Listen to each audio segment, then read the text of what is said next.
you all for being here to remember the life of my. I didn't cry one time, Rick.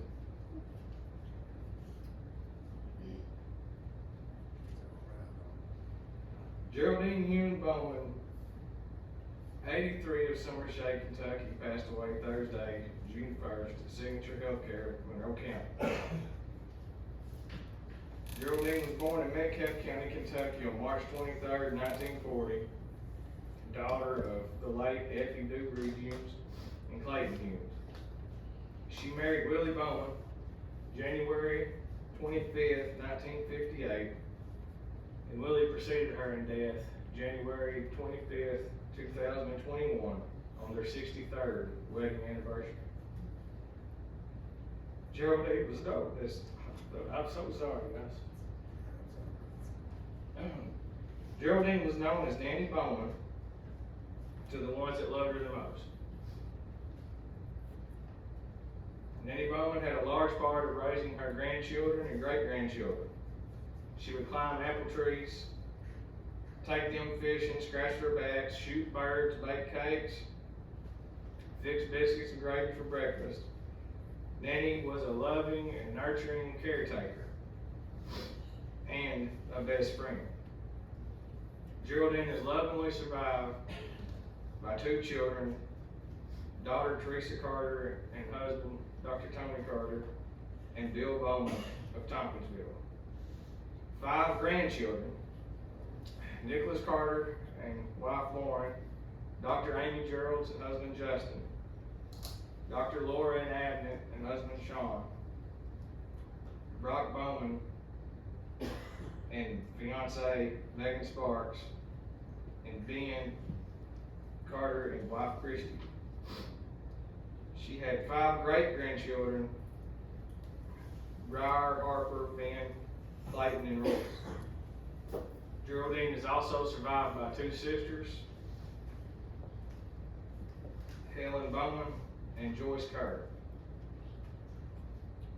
She was, in addition to her husband, she was preceded in death by a grandson, Jesse Tanner Bowman. 5 brothers, Harley, Ralph, Roy, Robert, and Ronald Humes, and 4 sisters, Odell Oler, Stella Shaw, Hazel Paul, and Ida May Self. I told Lauren before she flew out, she's flown to Texas for her grandfather's funeral, and I told her I thought this would be the hardest thing I ever did. I've been blessed with the best grandparents that anybody could ever have. But every time we lose one, when you have one, have them as long as we have, it just gets harder. And I don't need to tell anybody how loving and caring my Nanny Bowman was. I think everybody knows that. And as you've heard, she made the best biscuits and gravy. But she also made the best fried chicken, the best macaroni, the best corn. Every time we have a get-together, we have her do the corn, and if she can't do the corn, we always give the instructions, make it like Nanny Bowman. I'll probably never go squirrel hunting or frog digging again, because unless she cooked it, I would not eat a squirrel or a frog leg. But she also gave the best back scratches known to man. You can ask Amy, Laura, Ben or Brock, but you couldn't go near her if you had a pimple, because it's kind of like if you ever went to Dr. Tony's office with a funny looking mole, they would make you bleed, and that's what she would do. And I don't know if y'all saw the movie Christmas Vacation, but it's like my cousin Eddie said, if that dog latches on, if she latches on, it's best to just ride it out and let her finish. I remember being young and Papa always making fun of me. I wish I had a mammy rub on me and scratch my back all the time. And then a couple hours later, I would hear Papa say, "Mama, come here and see if you can get this spot on my head." He'd be laying there, and I'll go up by and say, "I wish I had a mammy rub on me all the time." You know, I always remember two together. But my memories, when I think of Nanny, when I think of Papa, go to different things, and he was a deacon, but when I think of her, one of the first things I think about is that church out there, I guess it's Cyclone. It seemed like hundreds of times, but it was probably just a handful. We were riding the old car, I think it was an Oldsmobile, out there to that church.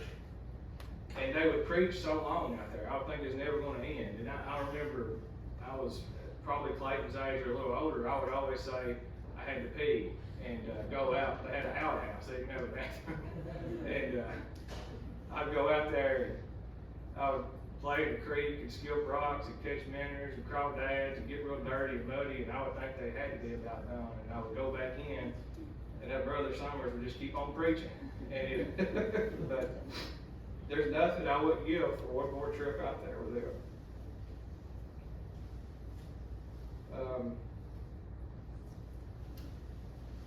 From me to Amy to Laura to Jesse to Ben to Brock to Clayton and Briar, she's raised every one of us. We've all been in that home.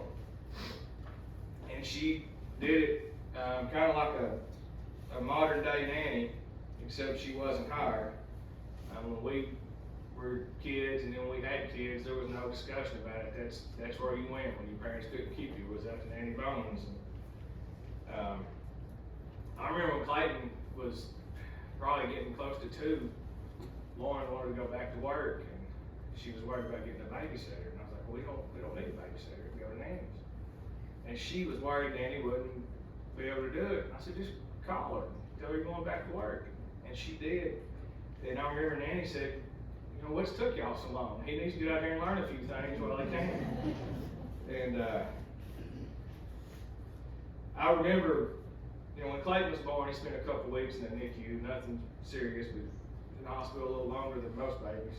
And we were driving home, and I probably drove 10 miles an hour from Bowling Green to Tompkinsville with him in the car seat and Lauren sitting in the back seat holding the car seat. And when we passed 678, I don't know why, because he couldn't understand English at the time, but I said, Clayton, that's Nanny Bowman's road. And I remember the Lord saying, you're going to love Nanny Bowman. And he did. But when it come to her grandkids, she would cook a big, huge breakfast, whether she had one of us or she had all of us. She did that every meal. And on holidays, we were all out there, and I didn't think about it at the time, but there was more of us than there were places to sit. And I remember it got to be kind of a contest of who got to sit in the living room floor with their Thanksgiving and Christmas meals so they could watch TV while they ate. It's almost like a badge of honor to sit on the floor with your meal out of things. And she could be funny too. Ben actually reminded me of this last night, and it went out of my mind, but when I was probably 3rd or 4th grade, I was into sports. I was never good at sports, but I was into sports, and she had a basketball goal out in the yard, and we played so much basketball, the grass was gone. It was just a dirt patch, and it was getting dark out, and the sun had went down, or was going down, and I was shooting ball out there in the dark, and I heard something kind of moving in the field. I thought, and I got real still and listened, and I thought, no, I didn't hear anything. A few minutes later, I thought I heard something muffled saying something, and I thought, no, I didn't hear anything. And then I heard something say, who's got my big toe? And even at that age, I was like, that just tasted like, who said that? And I didn't hear that. I just thought I did not hear it. And a few minutes later, I'm out there playing, and I hear, who's got my big toe? That time it scared me. And I dropped the basketball, took off running, and busted in the door. And I said, Nanny, Nanny, Nanny, Nanny. I said, there's somebody outside. Somebody's talking to me. And she said, did they say, who's got my big toe? And she busted out laughing.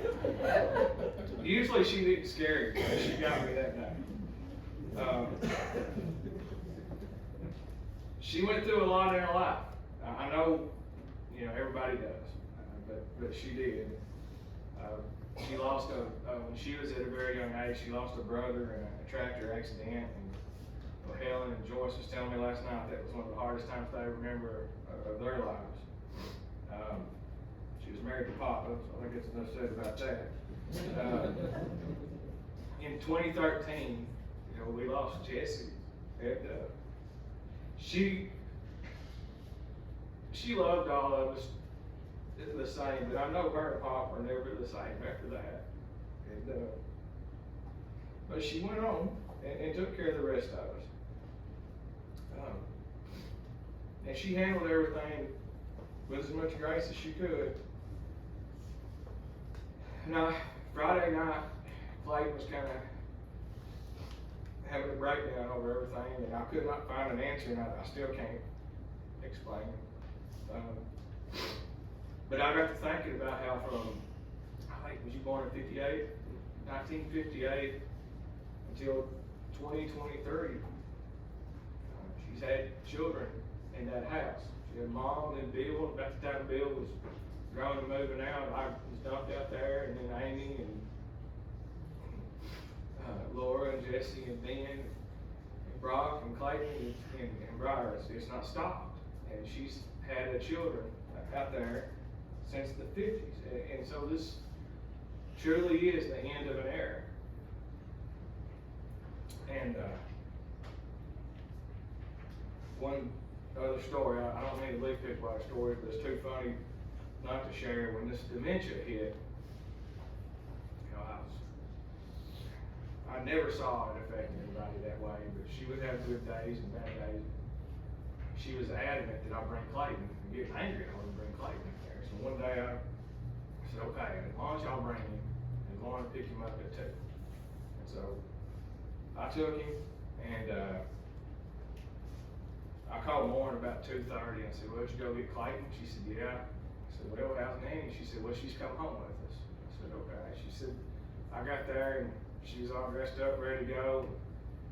They came, they was at the house, and all of a sudden, I said, what are they doing? She said, well, she's outside playing with Clayton. And all of a sudden, Lauren's like, oh my God, oh my God, oh my God, oh my God. And I was like, what's wrong? They followed the pool? Y'all trying to figure out like what's going on.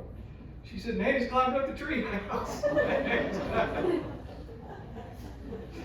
And then she said, oh God, oh God. I was like, what? She slid down the slide. She said, I've got to go.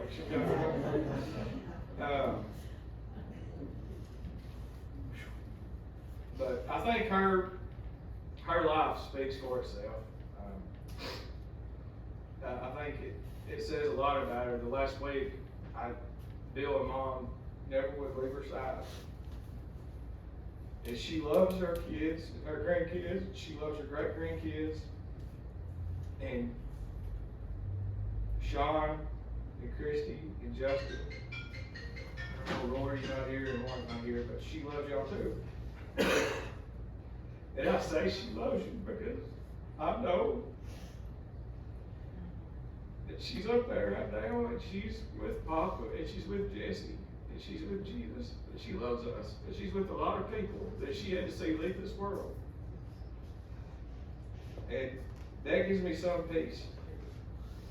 I'm gonna sit down, but I want to tell y'all thank you for being here, and it does mean a lot to our family.